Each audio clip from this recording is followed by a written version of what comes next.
ഇന്നലെ വടുവഞ്ചാൽ സെക്ഷനിന് നമുക്കൊരു കോള് വന്നു, വീടിന്റെ ഉള്ളിൽ പാമ്പുണ്ട് പറഞ്ഞിട്ട്. നമ്മൾ പോയ സിറ്റുവേഷനിൽ അത് ഷീറ്റിന്റെ ഇടയിൽ ചുമരിനോട് ചേർന്നിട്ടാണ് ആ പാമ്പുണ്ടായിരുന്നത്. അത് നമ്മൾ ആ ഒരു കട്ട ഇളക്കി നോക്കിയ സമയത്ത് മൗണ്ടൻ ട്രിങ്കറ്റ് സ്നേക്ക് ആണ്. നമ്മൾ സാധാരണ വിളിക്കുന്ന കാട്ടുപാമ്പ് എന്ന് പറയുന്ന ഒരു പാമ്പ്. ഒട്ടും വിഷമില്ലാത്ത പാമ്പാണ്. പക്ഷെ നമ്മൾ എലീനെ വിഴുങ്ങിയ ഒരു അവസ്ഥയിലാണ് അതിനെ കിട്ടിയിട്ടുള്ളത്.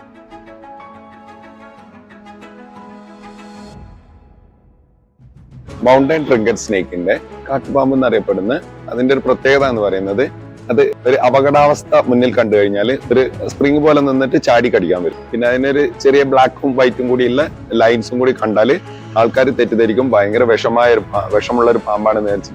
അതിന്റെ ഏറ്റവും ഇഷ്ട ഭക്ഷണം എന്ന് പറയുന്നത് എലികളാണ്. അതുകൊണ്ട് തന്നെ അത് വീടുകൾ കൂടെ കയറി വരുന്നത്.